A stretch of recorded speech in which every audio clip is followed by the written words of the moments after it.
அதிகாரிகளை உருவாக்கும் நோக்கில் உங்கள் இம்பல்ஸ். மினிமம் கண்டென்ட்ல மேக்ஸிமம் மார்க் ஸ்கோர் பண்ண வைக்கிறதுக்கான ஒரு சின்ன முயற்சியை தான் நம்ம எடுத்திருக்கோம். இதுல previous year questions, book back questions and do you know boxes எல்லாமே கவர் ஆகிடும். இது போக மிஷன் குரூப் 4 பேர்ல already free classes and test series provide பண்ணிருக்கோம். அதை பார்க்காதவங்க அதையும் யூஸ் பண்ணிக்கோங்க. இப்ப வீடியோக்குள்ள போலாம் வாங்க. இன்னைக்கு நம்ம 8th ஸ்டாண்டர்ட் புக்ல இருக்கிற பிசிக்ஸ் புக் பேக் கொஸ்டின்ஸ் தான் பார்க்க போறோம். லெசன் 1 மெஷர்மெண்ட்ஸ், அளவீட்டியல். சரியான விடையை தேர்ந்தெடுத்து எழுதுக. கீழ்கண்டவற்றுள் எது ஆங்கிலேய அலகு முறை? FPS system. மின்னோட்டம் என்பது டேஷ் அளவு ஆகும். அடிப்படை அளவு, பேசிக் குவான்டிட்டி அல்லது ஃபண்டமெண்டல் குவான்டிட்டி அப்படின்னு சொல்லலாம். வெப்பநிலையின் SI அலகு கெல்வின். ஒளிச்செறிவு என்பது டேஷின் ஒளிச்செறிவு ஆகும். கண்ணுறு ஒளி, விசிபிள் லைட். 2 அல்லது அதற்கு மேற்பட்ட மதிப்புகள் நெருங்கி இருப்பது நுட்பம், பிரிசிஷன். பின்வரும் கூற்றுக்களில் எது தவறானது? தோராயம் என்பது துல்லியமான மதிப்பை தரும். approximation gives a accurate value. அடுத்தது fill in the blanks. கோடிட்ட இடங்களை நிரப்புக. திண்ம கோணம் டேஷ் என்ற அலகால் அளக்கப்படுகிறது. ஸ்ட்ரேடியன்.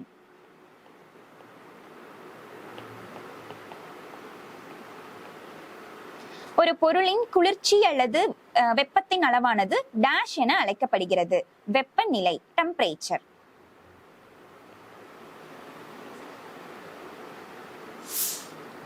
மின்னோட்டத்தினை அளவிட பயன்படுத்தும் கருவி அம்மீட்டர்.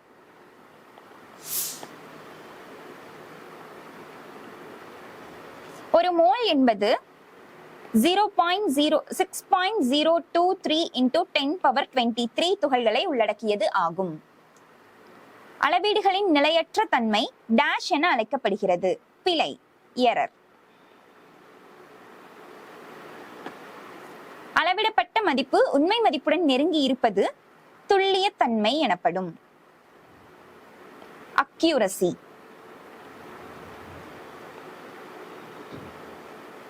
இரண்டு நேர்கோடுகளின் குறுக்கீட்டினால் உருவாவது தலக்கோணம், பிளேன் ஆங்கிள்.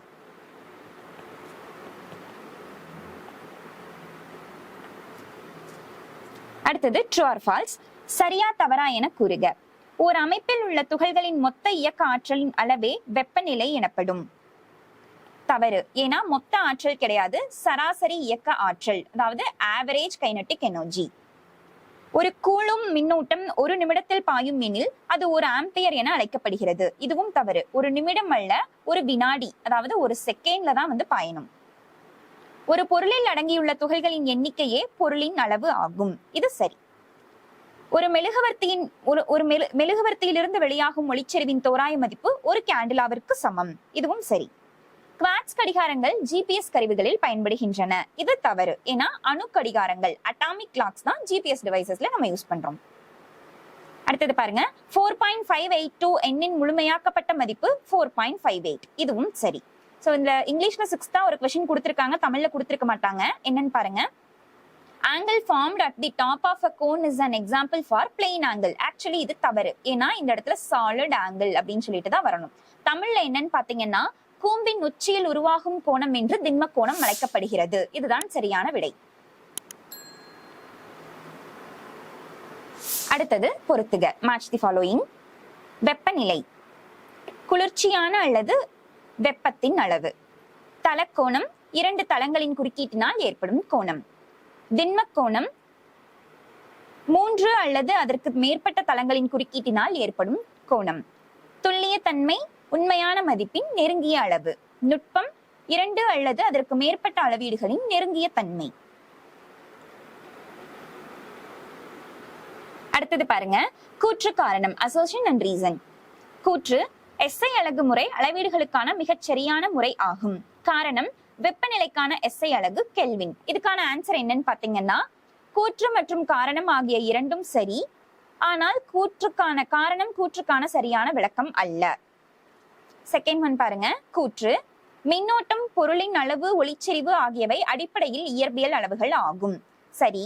காரணம் அவை ஒன்றோடொன்று சார்புடையவை. சோ இதுக்கான ஆன்சர் பாத்தீங்கன்னா, கூற்று மற்றும் காரணம் ஆகிய இரண்டும் சரி. மேலும் காரணம் கூற்றுக்கான சரியான விளக்கம் ஆகும். மூணாவது क्वेश्चन. கூற்று திண்ம கோணத்தின் அலகு ரேடியன். காரணம் ஒரு வட்டத்தின் ஆரத்திற்கு சமமான வட்டவில் ஒன்று வட்டத்தின் மையத்தில் ஏற்படுத்தும் கோணமே ஒரு ரேடியன் எனப்படும். சோ இதுக்கான ஆன்சர் பாத்தீங்கன்னா புக்ல கரெக்டா கொடுக்கல.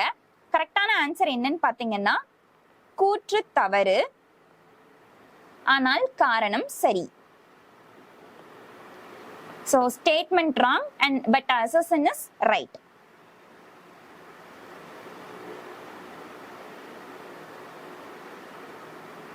அடுத்தது second lesson, force and pressure, விசையும் அழுத்தமும்.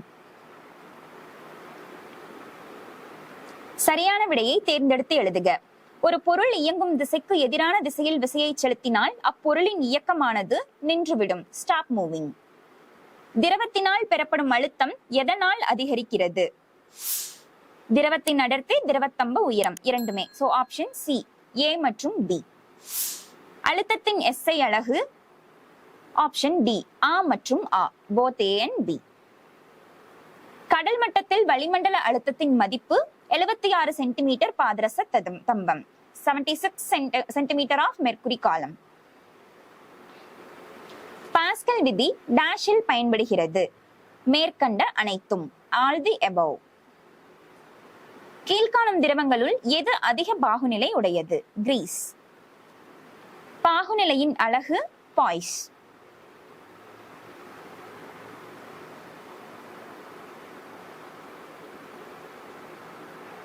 அடுத்தது பாருங்க, கோடிட்ட இடங்களை நிரப்புக. fill in the blanks. ஆழம் அதிகரிக்கும் பொழுது திரவ அழுத்தம் அதிகரிக்கும். இந்த இடத்துல இன்க்ரீஸ். நீரியல் உயர்த்தி டேஷ் விதியை அடிப்படையாக கொண்டு செயல்படுகிறது? பாஸ்கல்ஸ் லா, பாஸ்கல் விதி. தாவரங்களில் நீர் மேலே ஏறுவதற்கு காரணம் டேஷ் என்ற திரவ பண்பே ஆகும். பரப்பு இழுவிசை, சர்ஃபேஸ் டென்ஷன்.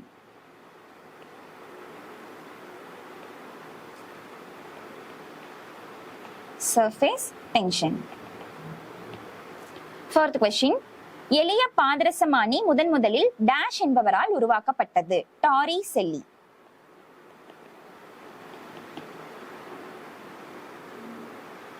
அடுத்தது ட்ரூ ஆர் ஃபால்ஸ், சரியா தவறா? கொடுக்கப்பட்ட பரப்பின் மீது செயல்படும் விசை அழுத்தம் எனப்படும். சரி. இயங்கும் பொருள் உராய்வின் காரணமாக ஓய்வு நிலைக்கு வருகிறது. சரி. ஒரு பொருளின் எடை மிதப்பு விசையை விட அதிகமாக இருந்தால் அப்பொருள் மூழ்கும். சரி. ஒரு வளிமண்டல அழுத்தம் என்பது ஒரு சதுர மீட்டர் பரப்பின் மீது செயல்படும் 1 lakh நியூட்டன் விசைக்கு சமம். சரி. உருளும் உராய்வு நழுவு உராய்வை விட சற்று அதிகமாக இருக்கும். இது தவறு, ஏன்னா குறைவாக தான் இருக்கும். சோ இது கிரேட்டரா இல்ல, லெசர் தென்னா தான் இருக்கும். ஆற்றல் இழப்பிற்கு உராய்வு மட்டுமே காரணம்? No, wrong. உராய்வும் ஒரு காரணம் தானே தவிர இது மட்டுமே அப்படின்னு சொல்ல முடியாது. சோ இந்த இடத்துல ஒன்லின்ற வேர்ட் வந்தது தப்பு. ஆழம் குறையும் பொழுது திரவ அழுத்தம் அதிகரிக்கும். சோ இது என்னன்னு பாத்தீங்கன்னா கரெக்ட். சாரி, ஆழம் குறையும் பொழுது திரவ அழுத்தம் குறையும். இது சரி. 8வது கொஸ்டின். பாகுநிலை திரவத்தின் அழுத்தத்தை சார்ந்தது. இது தவறு, ஏன்னா திரவத்தின் அழுத்தத்தை இல்ல, அடுத்தடுத்த அடுக்குகளுக்கு இடையேயான விசை அதை சார்ந்ததுதான். சோ இந்த இடத்துல என்ன வரும்னு பாத்தீங்கன்னா force between successive layers. அடுத்தது பொறுத்துக. நிலை உராய்வு, பொருட்கள் ஓய்வு நிலையில் உள்ளன. இயக்க உராய்வு, பொருட்கள் இயக்கத்தில் உள்ளன. உருளும் உராய்வு, குறைந்த உராய்வு. திரவ அடுக்குகளுக்கு இடையேயான உராய்வு பாகுநிலை. நழுவு உராய்வு, பொருட்கள் நழுவுகின்றன. பாதரசமானி வளிமண்டல அழுத்தம். தொடுபரப்பை அதிகரித்தல் உராய்வை குறைக்கும். தொடுபரப்பை குறைத்தல் உராய்வை அதிகரிக்கும். உயவு பொருட்கள் உராய்வை நீக்கும். ஒழுங்கற்ற பரப்பு உராய்விற்கான காரணம்.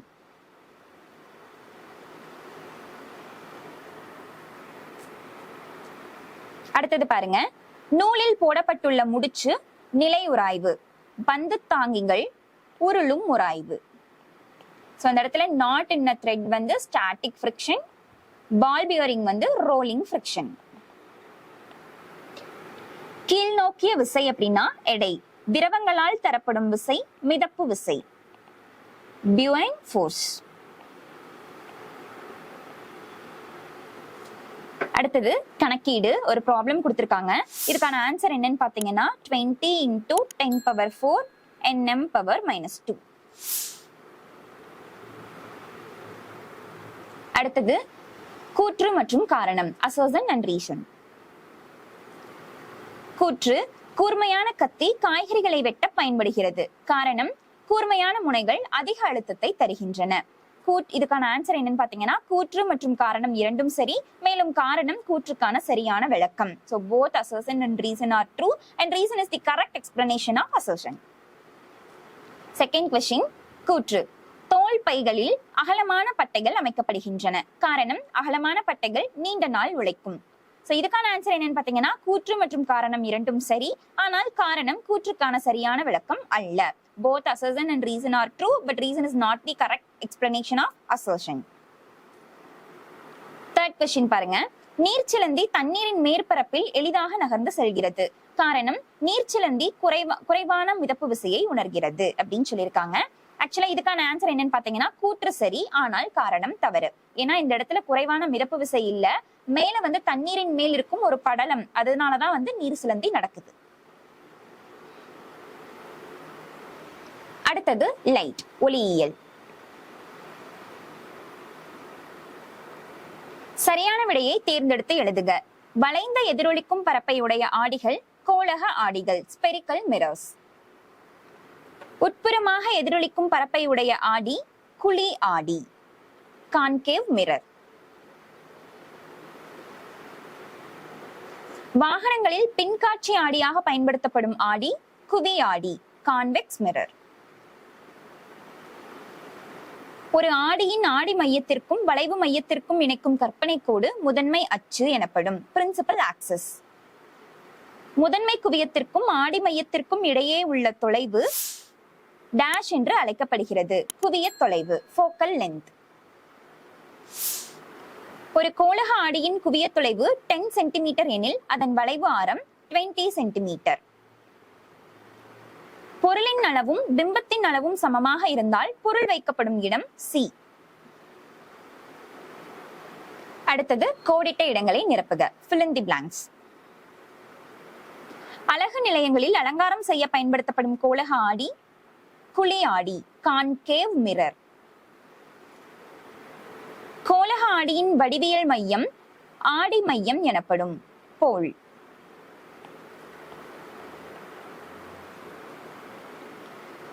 குவையாடியில் தோன்றும் பிம்பத்தின் தன்மை நேரான மாய பிம்பம், வர்ச்சுவல் அண்ட் டைரக்டட் இமேஜ்.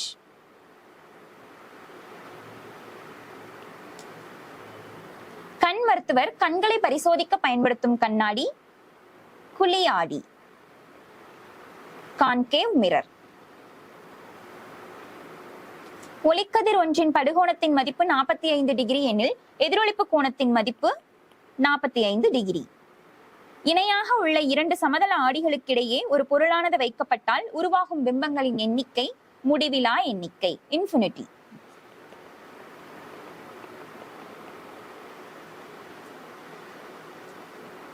அடுத்தது பொறுத்துக, மேட்ச் தி ஃபாலோயிங். குவி ஆடி, பின்னோக்கு பார்வை. பரவளைய ஆடி, ரேடியோ தொலைநோக்கிகள். ஸ்னெல் விதி, sin I divided by sin R is equal to mu. நிறப்பிரிகை, வானவில். இந்த இடத்துல ஒளி விலகல் எண்ணுக்கு ஆக்சுவலி இந்த இடத்துல கலைடாஸ்கோப் தப்பா கொடுத்திருக்காங்க. mu is equal to c by v அப்படின்றதுதான் வரணும், புக்ல கொடுக்கல. சோ இது சேஞ்ச் பண்ணிக்கோங்க. அப்ப கலைடாஸ்கோப்புக்கு என்ன क्वेश्चन வரும்னு பாத்தீங்கன்னா பன்முக எதிரொலிப்பு, மல்டிபிள் ரிஃப்ளெக்ஷன்ஸ், அதுதான் கலைடாஸ்கோப். பன்முக எதிரொலிப்பு, மல்டிபிள் ரிஃப்ளெக்ஷன்ஸ். சோ ஒரு சிலது தமிழுக்கும் இங்கிலீஷ்க்கும் क्वेश्चंस கொஞ்சம் டிஃபர் ஆகும். அது நான் அப்பப்போ உங்களுக்கு இன்டிமேட் பண்ணிடுறேன், நீங்க நோட் பண்ணிக்கோங்க.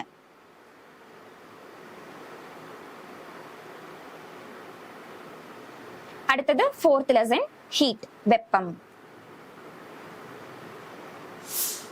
வெப்பம் என்பது ஒரு வகையான வெப்ப ஆற்றல். ஒரு பொருளுக்கு வெப்ப ஆற்றல் அளிக்கப்படும் பொழுது பின்வருவனவற்றுள் எது அல்லது எவை நிகழ முடியும்? விரிவடைதல், வெப்பநிலை உயர்வு, நிலைமாற்றம், அனைத்தும். All the above.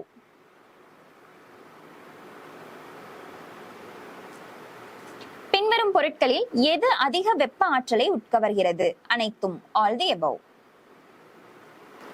Fourth one, திட, திரவ மற்றும் வாயுக்களுக்கு சம அளவு வெப்ப ஆற்றல் அளிக்கும் பொழுது எது அதிக விரிவிற்கு உட்படும்? வாயு பொருட்கள், கேஸ்.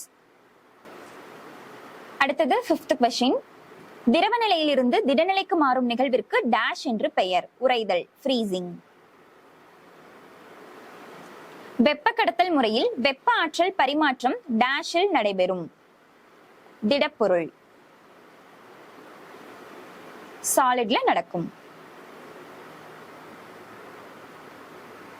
அடுத்தது கோடிட்ட இடத்தை நிரப்புக. கலோரிமீட்டர் என்ற சாதனம் டேஷை அளக்க பயன்படுகிறது? ஏற்கப்பட்ட அல்லது இழக்கப்பட்ட வெப்பத்தினை அளக்க, அதாவது ஹீட் கெப்பாசிட்டி, அதாவது heat gained or lost. 1 gram நிறையுள்ள நீரின் வெப்பநிலையை 1 டிகிரி செல்சியஸ் உயர்த்த தேவைப்படும் வெப்ப ஆற்றலின் அளவு 1 கலோரி எனப்படும். 1 கலோரி. வெப்ப கட்டுப்படுத்தி என்பது வெப்பத்தை மாறாமல் வைத்திருக்கும். Temperature of an object constant.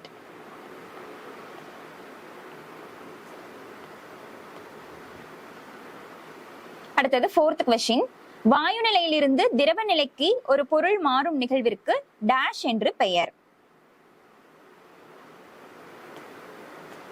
குளிர்வித்தல்.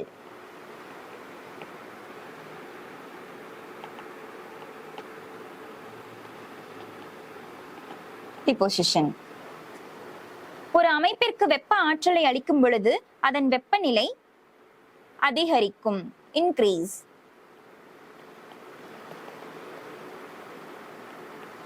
ஒரு கலனில் உள்ள திரவத்தின் வெப்பநிலையை உயர்த்தும் பொழுது அணுக்களுக்கு இடையேயான தொலைவு அதிகரிக்கும். வெப்பநிலை உயர்த்தும் பொழுது அதிகரிக்கும்னு வரணும். இதுவே பாருங்க, இங்கிலீஷ் கொஸ்டின்ல மாத்தி கொடுத்திருப்பாங்க.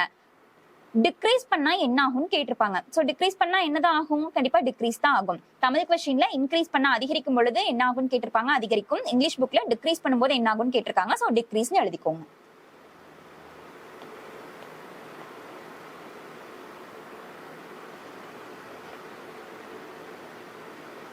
மேக்ஸிமம் இந்த மாதிரி 2 லாங்குவேஜ்லயும் வந்து மிஸ்டேக்ஸ் இருக்கிற கொஸ்டின்ஸ் மேக்ஸிமம் வந்து கேட்க மாட்டாங்க. ஸோ இவ்வளோ கன்ஃபியூஷன்ஸோட ஒரு கவர்மெண்ட் கொஸ்டின் பேப்பர் வராது. ஸோ நீங்க வந்து தைரியமா இருக்கலாம். இருந்தாலும் இந்த எல்லா கொஸ்டின்ஸ்க்கும் நமக்கு ஆன்சர் தெரியணும் அப்படின்றதுக்காக தான் வந்து உங்களுக்கு கம்பேர் பண்ணி நான் இந்த இடத்துல சொல்றேன்.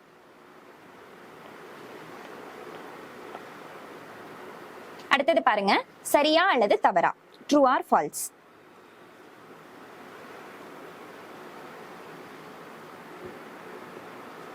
ஒரு பொருளுக்கு அளிக்கப்படும் வெப்ப ஆற்றல் அப்பொருளில் உள்ள மூலக்கூறுகளின் சராசரி இயக்க ஆற்றலை அதிகரிக்கிறது. Yes, correct. அடுத்தது பாருங்க, ஒரு பொருளின் வெப்பநிலையை அதிகரிக்கும் பொழுது அப்பொருளின் பரிணாம மதிப்பு அதிகரிக்கும்னு சொல்லியிருக்காங்க. தமிழ்ல கரெக்ட். பட் இதுவே இங்கிலீஷ்ல பாருங்க, the dimensions of a substance are increased if the temperature of the substance is decreased. So இந்த இடத்துல இன்க்ரீஸ்னு வரும்போது இந்த இடத்துல இன்க்ரீஸ்னு தான் வந்திருக்கணும். பட் இங்க தப்பா கொடுத்திருக்காங்க. சோ இந்த ஸ்டேட்மெண்ட் தப்பு. தமிழ்ல கரெக்டா கொடுத்திருக்காங்க. சோ இந்த ஸ்டேட்மெண்ட் கரெக்ட். இங்கிலீஷ்ல தப்பு. சோ தப்பு.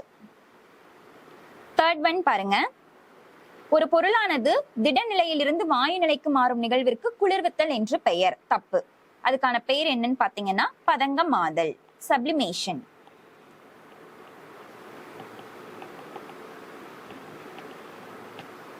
ஃபோர்த் ஒன், திடப்பொருளில் வெப்ப பரிமாற்றம் நடைபெறும் நிகழ்விற்கு வெப்ப கடத்தல் என்று பெயர். Yes, correct. இதுவே இங்கிலீஷ்ல பாருங்க, convection is the process by which the thermal energy flows in solids. So இந்த இடத்துல இந்த ஸ்டேட்மெண்ட்ங்கிறது தப்பு. ஏன்னா இந்த இடத்துல கன்வெக்ஷன் வரக்கூடாது, கண்டக்ஷன் அப்படின்னு சொல்லிட்டு வரணும். கன்வெக்ஷன் அப்படின்னு வந்திருந்தா சோ அது வந்து liquids are gas. Fifth one பாருங்க, ஒரு பொருள் ஏற்கும் வெப்பத்தின் அளவானது அதன் நிறையையும் உள்ளுறை வெப்பத்தையும் பெருக்கி கிடைக்கும் மதிப்பாகும். கரெக்ட். சிக்ஸ்த் ஒன், வெப்ப குடுவையில் சில்வர் சுவர்கள் வெப்பத்தை வெளிப்புறத்தில் எதிரொலிக்கின்றன. இது ராங். ஏன்னா வெளிப்புறத்தில் அல்ல, உட்புறத்தில். அவுட் சைட் கிடையாது, இன்சைட்னு வரணும்.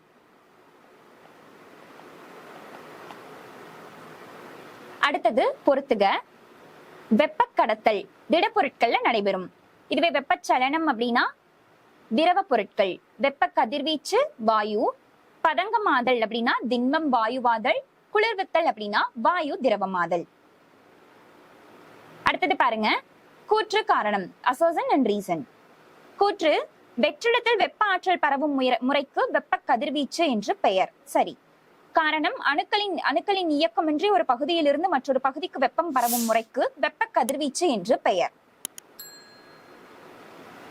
சோ இதுக்கான ஆன்சர் என்னன்னு பாத்தீங்கன்னா கூற்று சரி, ஆனால் காரணம் தவறு. ஏன்னா அதுக்கு வெப்ப கதிர்வீச்சுன்னு பேரு கிடையாது, வெப்ப கடத்தல் அப்படின்னு தான் பேரு. அடுத்தது செகண்ட் கொஸ்டின். கூற்று, ஒரு அமைப்பினை ஒரு நிலையிலிருந்து மற்றொரு நிலைக்கு மாற்ற முடியும். காரணம், ஒரு அமைப்பின் வெப்பநிலை மாறாமல் இருக்கும் பொழுது இது நிகழ்கிறது. கூற்று காரணம் இரண்டும் சரி. மேலும் கூற்று காரணம் கூற்றை விளக்குகிறது. சோ ஃபர்ஸ்ட் क्वेश्चनக்கு ஆப்ஷன் பி ஆன்சர், செகண்ட் क्वेश्चनக்கு ஆப்ஷன் ஏ ஆன்சர். இதோட நம்மளோட 8th புக் பார்ட் 1 வீடியோ முடியுது. அடுத்து பார்ட் 2 வீடியோ நம்ம நாளைக்கு பார்க்கலாம். இதே மாதிரி மோர் இன்ஃபர்மேட்டிவ் வீடியோஸ் நாங்க கண்டினியூஸா அப்லோட் பண்ணிட்டே இருக்கோம். இத பத்தின டீடைல்ஸ் தெரிஞ்சுக்க Impulse TNPSC Telegram channel follow பண்ணுங்க and Impulse coaching institute YouTube சேனலை சப்ஸ்கிரைப் பண்ணி வச்சுக்கோங்க. தேங்க்யூ.